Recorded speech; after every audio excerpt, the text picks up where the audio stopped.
33, ya estamos en nuestra sección Ventana a Europa y nos acompaña como siempre el embajador de la Unión Europea en México, Gautier Mignot. ¿Qué tal, señor embajador? ¿Cómo estás? Muy bien, Pascal, muy buenos días. Un gusto saludarte. Bueno, pues la semana pasada los países de la Unión Europea alcanzaron un acuerdo fundamental para avanzar en la reforma del Pacto de Migración y Asilo. ¿Cuáles fueron esos acuerdos, embajador?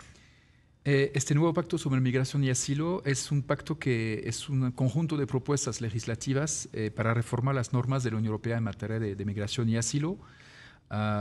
Y se propuso en septiembre de 2020, o sea, ya hace un buen tiempo. Han sido difíciles las discusiones, pero el propósito es dar certidumbre, claridad y condiciones dignas a las personas que llegan a la Unión Europea, con un enfoque común basado en la solidaridad, la responsabilidad y el respeto a los derechos humanos, para tener un manejo más ordenado de los flujos migratorios que van creciendo en la Unión Europea.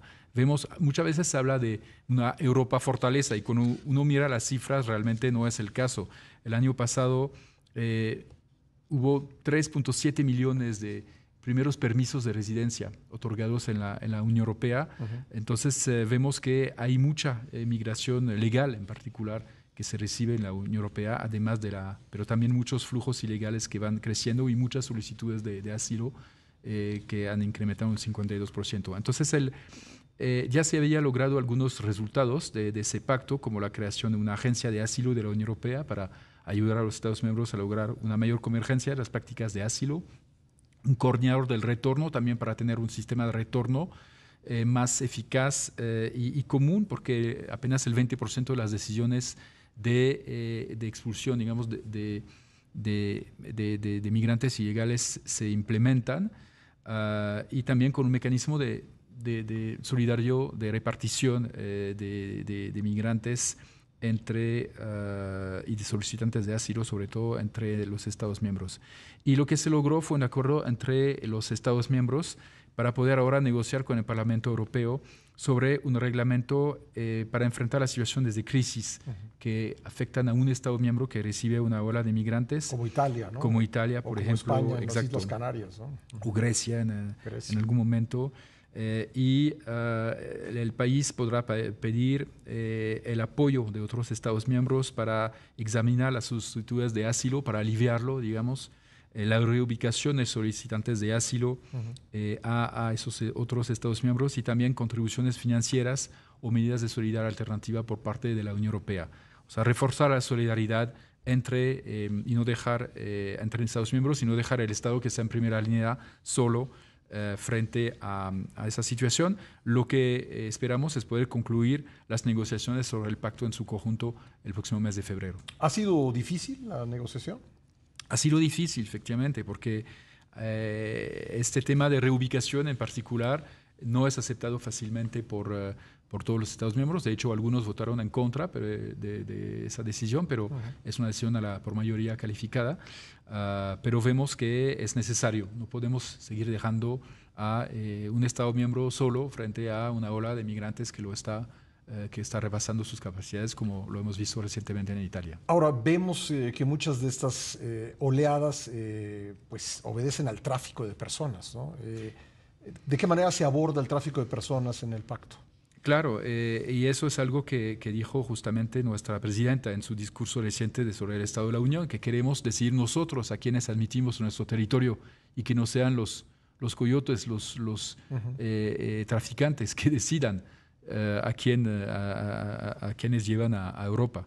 Entonces, organizando así flujos más ordenados, en particular para la solicitud de asilo, que eso es un derecho internacionalmente reconocido.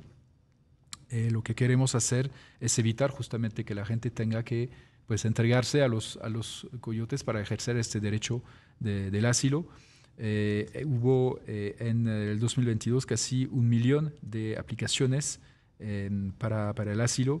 Ya lo mencioné, un 52% de incremento frente al 2021 y 38% frente a la situación prepandemia.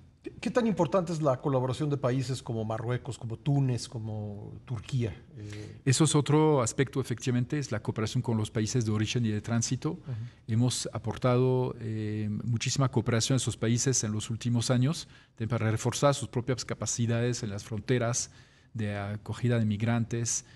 Y hay también sistemas de retorno. El 75% de las personas que regresan a sus países, o bien de manera forzada, o bien de manera voluntaria, lo hacen con algún programa de asistencia, ¿no? Alguna beca, algún apoyo a un proyecto productivo, por ejemplo, para que regresen a sus comunidades de origen con un proyecto, ¿no? de vida.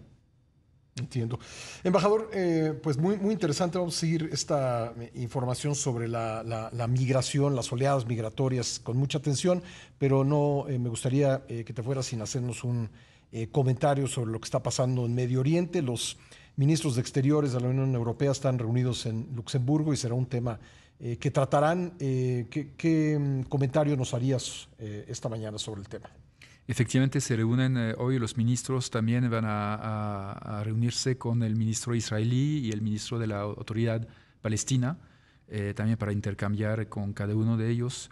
La Unión Europea, a través del alto representante para la política exterior, Josep Borrell, ha condenado de forma inequívoca y de la forma más fuerte los ataques del Hamas contra Israel, que además no harán sino debilitar aún más y socavar las aspiraciones del pueblo palestino por la paz.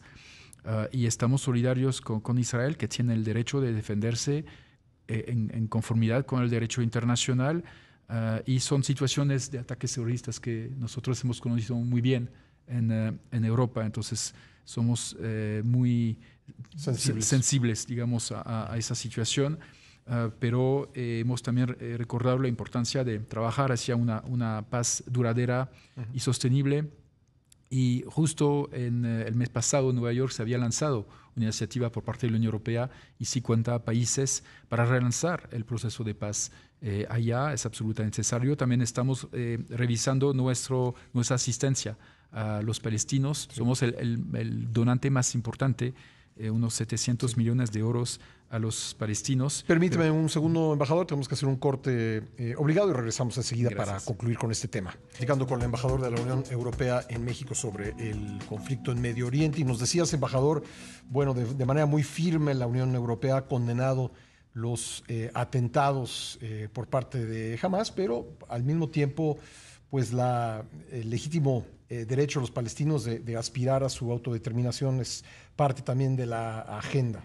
Efectivamente, y nosotros hemos siempre tenido una postura muy equilibrada, reconociendo al mismo tiempo los derechos de los unos y de los otros, y a veces los errores también de los unos y los otros, y las hemos condenado en su momento. Y también hemos sido históricamente el más grande donante al pueblo palestino, tanto en Cisjordania como en Gaza, a través de la autoridad palestina, obviamente no a través del Hamas.